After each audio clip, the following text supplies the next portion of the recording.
Two World Cups, two group stage exits for Germany. I'm not going to spend 5 minutes on that. You know what happened. South Korea in 2018, then 2022.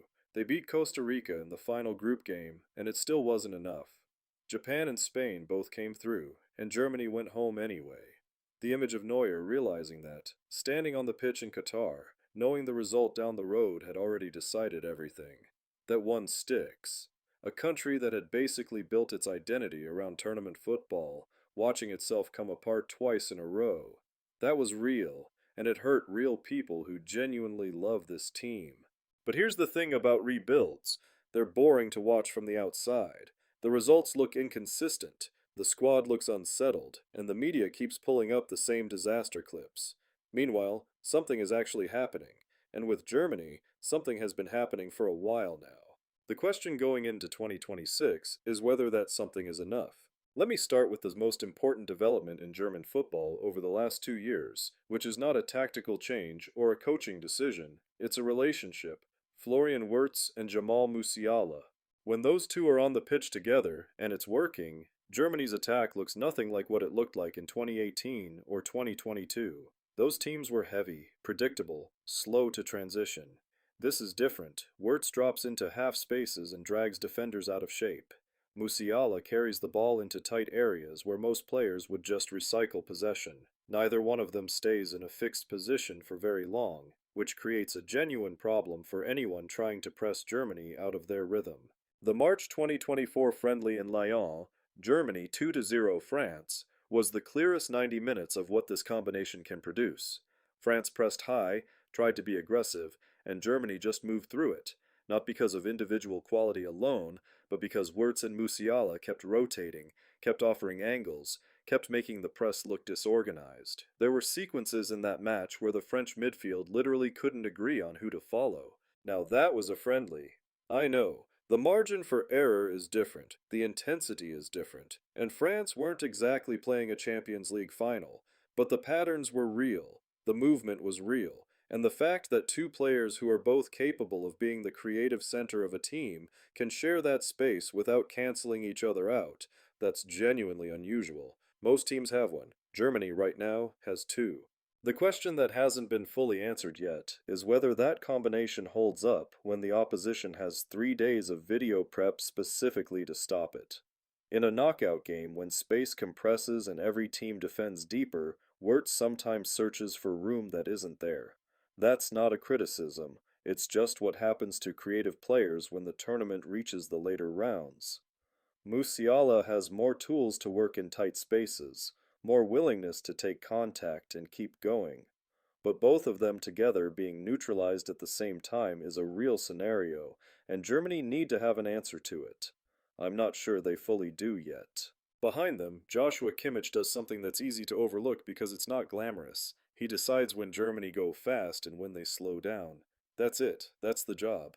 And he does it better than almost anyone in European football right now. When Kimmich is comfortable, Germany's attacking patterns start earlier, the press is more coordinated, and Wirtz and Musiala get the ball in better positions.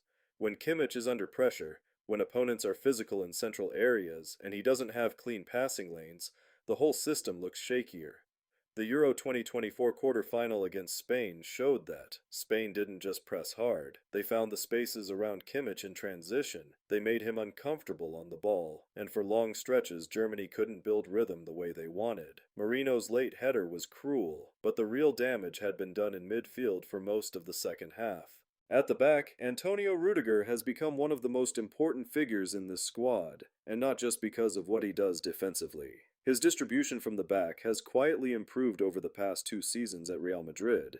He can carry the ball past the first press line, and he picks passes that help Germany skip phases of play, rather than grinding through them. More than that, he reads the game ahead of the ball. He sees second balls before they drop, covers for center-back partners who might be a yard slower to react.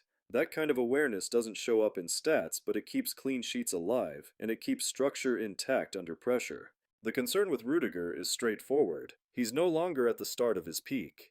A deep run into July, coming off a full Champions League season, asks a lot.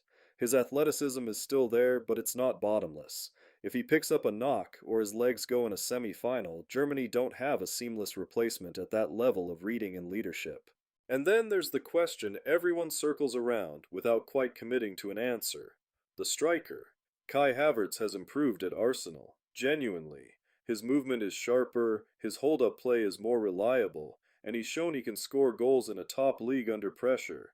He's a real player.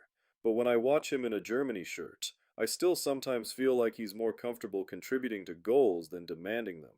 In a World Cup knockout game, against a team defending with 10 behind the ball, you sometimes just need someone to impose himself physically, to win a header, to hold a ball up under a center back, and give the midfield somewhere to run toward. I'm not fully sure Havertz is that player for 90 minutes in that kind of game. Niclas Füllkrug gives Germany something different: physical presence, aerial threat, real danger at set pieces. But building a World Cup knockout campaign around him as a starter for 90 minutes is a different kind of gamble. The best version of this Germany attack probably uses Füllkrug as a specific weapon, not the centerpiece. Which brings me to set pieces, which I don't think people take seriously enough in these conversations. Kroos is gone. Yes, that was a real loss. The man delivered balls from dead situations that very few players in the world could replicate. But Wirtz has shown he can execute from free kick positions, and the movement Germany show from corners and set pieces under Nagelsmann looks designed, not improvised. In tight knockout football, set pieces decide games that open play can't. Germany seem to understand this. That matters. So, 2026. What's the honest picture? Germany are a genuinely good team with a clear attacking identity that they didn't have in 2018 or 2022.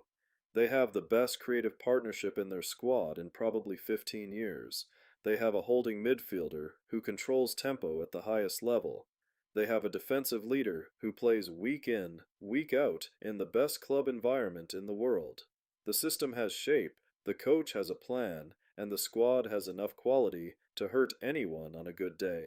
But winning a World Cup isn't about good days, it's about surviving bad ones. The quarterfinal against Spain at Euro 2024, that was a bad day. They were disorganized in transition, they couldn't protect Kimmich, they lost to a team that was better prepared for the specific game. They went out to a header in extra time. That's not a catastrophe, but it's a reminder that this team still has a ceiling on how it performs when things go wrong.